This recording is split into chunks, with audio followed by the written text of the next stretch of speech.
Grande célébration au temple du centre missionnaire Philadelphie, c'est dimanche 24 novembre 2024. Chants, danses, témoignages, exhortations étaient au menu à l'occasion de la clôture du programme annuel de 21 jours de jeûnes et prières dénommé Bunda 21.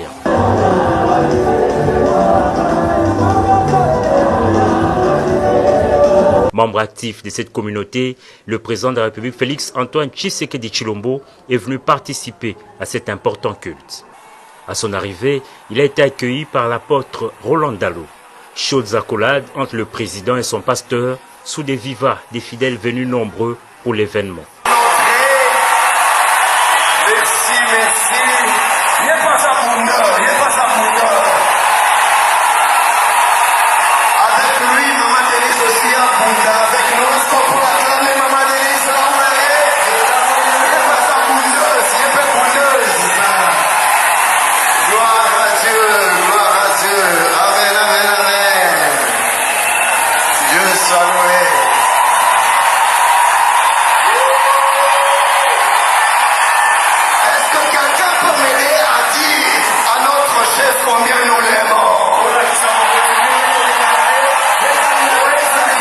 Avec sa foi inébranlable, le chef de l'État a participé à toutes les étapes de la célébration du jour.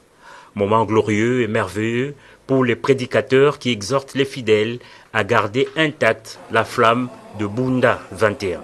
Nous bénissons le Seigneur parce que nous avons passé des moments glorieux, des moments merveilleux.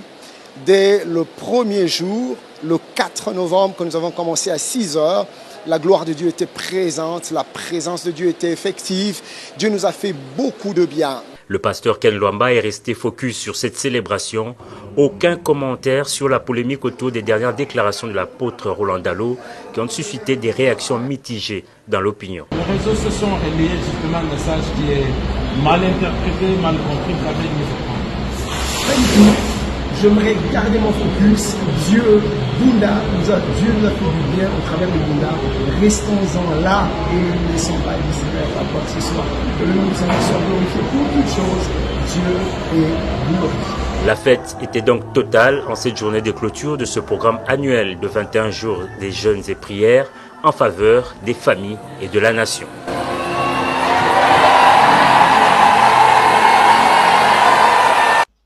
L'apôtre Roland Dalo a les kilos de prétendre qu'il n'a jamais touché à la dîme que certains l'accusent de percevoir régulièrement. Mais qu'on ne s'y trompe pas. Cet homme parle du chef de l'État avec un mépris calculé. Semant calomnie et médisance. C'est une attitude inadmissible et intolérable qu'on ne saurait plus laisser passer. On ne laissera plus passer ça. Roland Dalo semble oublier une vérité fondamentale. Ce sont les membres de sa fameuse communauté Philadelphie qui se gavent à la mangeoire du pouvoir. Depuis le pasteur jusqu'au portier. Pendant que l'UDPS a sacrifié son combat, Philadelphie, elle récolte le fruit sans vergogne. Philadelphie dirige tout dans ce pays. Philadelphie dirige le cabinet du chef de l'État. C'est Kinzo, pasteur de Philadelphie, qui est directeur de cabinet. Philadelphie dirige le cabinet de la première dame. C'est la femme de pasteur Ken qui dirige. Le CNS, l'ANER, la DGM, le cabinet du Premier ministre, n'en parlons même pas. Philadelphie dirige tout. Philadelphie est partout, infiltré à tous les niveaux stratégiques du pays, comme un réseau souterrain. Et que fait Roland Dalo? C'est soi-disant père spirituel du chef de l'État. Il orchestre tout cela dans l'ombre en recevant les rapports détaillés de ses pions. Il a dissimulé de ses pions là partout là-bas dans les sphères du pouvoir. Il est temps d'ouvrir les yeux. Il est temps de dissimuler et de démystifier cet homme. Et de mettre à nu son véritable plan. Chercher les problèmes, supporter les dégâts. Après, vous allez dire les gens de l'UDPS. Après, vous allez dire les combattants. Vous voyez? Et puis, Roland Dalo va plus loin. Il dit qu'il a honte de se faire appeler Congolais un pays de détourneurs. Mais ce sont ses propres fidèles qui sont majors, qui sont à des postes de responsabilité. Et il veut faire croire quoi? Zéla. Denis Lessi Alekio. Roland Dalo vient de dire dans sa prédication qu'il a honte d'être congolais. Alors si il dit qu'il a honte d'être congolais, il vient de prouver qu'il n'est pas congolais, ni moins encore un serviteur de Dieu. en osant traiter la nation congolaise, qui est une nation consacrée à Dieu, comme un pays de voleurs, c'est une injure à l'endroit de celui qui est le garant de la nation. Ça veut dire le président de la République, qu'il est supposé être berger. Son collaborateur pasteur, il est directeur de cabinet du chef de l'État, et c'est cette nation-là et qu'il vient d'injurier et traiter de tous les noms. Quelle est la charge que lui-même en tant que serviteur de Dieu a reçue de Dieu? N'est-il pas prié et appelé à la repentance? Parce que, en le faisant, il a fait outrage à l'endroit de l'emblème de notre pays. Il a fait outrage à la personne du chef de l'État. Il a fait outrage à notre hymne, disons que nous sommes un peuple fort. Nous en appelons au procureur de la République pour qu'il puisse poursuivre Laurent Dalo pour outrage. C'est un homme qui n'a pas de révélation, qui n'a pas d'éthique, il a introduit une doctrine pernicieuse et on ne peut pas accepter de tels propos pour notre nation. Et les chers membres de son église qui l'applaudissent et qui sont en train de crier, en train de se réjouir. Comment peut-il vouloir que les érosions continuent au lieu de prier pour que ça s'arrête? Ah, Roland Dalo, c'est un infiltré aux côtés du chef de l'État. Comme il a toujours fait, il n'a jamais reconnu, il n'a jamais reconnu tout ce que le chef de l'État est, tout ce qu'il est. Et pourtant, on le fait toujours passer devant. Et on donne toujours la possibilité à son église d'avancer, de recevoir tout. Peuple congolais, serviteur de l'Éternel, Shalom. Je viens vers vous ce jour en fonction de tout ce qui s'est dit dans les médias. Je nous rappelle qu'en octobre de cette même année, nous avions organisé le sommet de l'unité.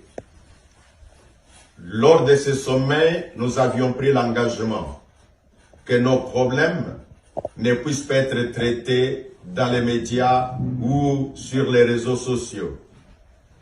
Mais il y a quelques jours que nous avons observé une agitation.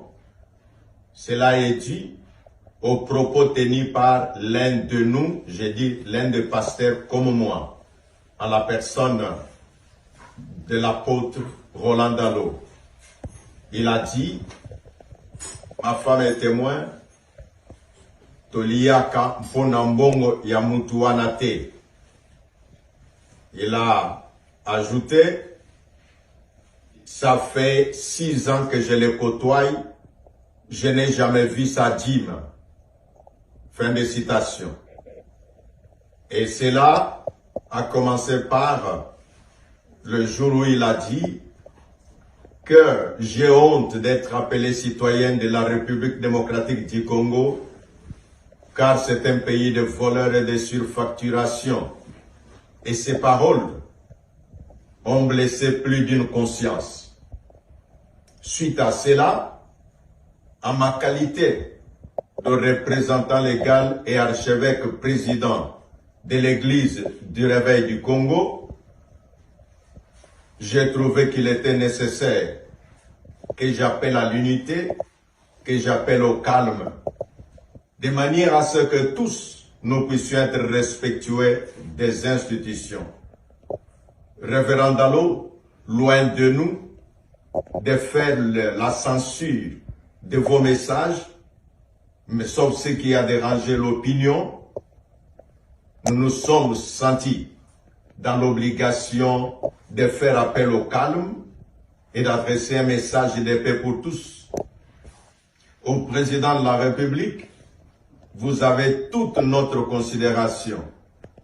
Vous avez le respect de tous les pasteurs en République démocratique du Congo. Vous avez posé des actes que vos prédécesseurs n'ont pas posés, notamment la dédicace de notre pays entre les mains de l'Éternel, et des générations futures s'en souviendront. Nous disons également à la famille politique du chef de l'État que nous en appelons tous à la paix, que les pasteurs ne manquent pas du respect à l'autorité de la République, le premier citoyen de la République démocratique du Congo. Nous avons cité le président. Par là, nous disons également à nous-mêmes, comme pasteurs, que quand nous avons les micros, il est toujours nécessaire de savoir et nos exemples, de savoir et notre communication, que cela peut aller au-delà des 4 murs de notre Église, parce que nous sommes dans une période de médias.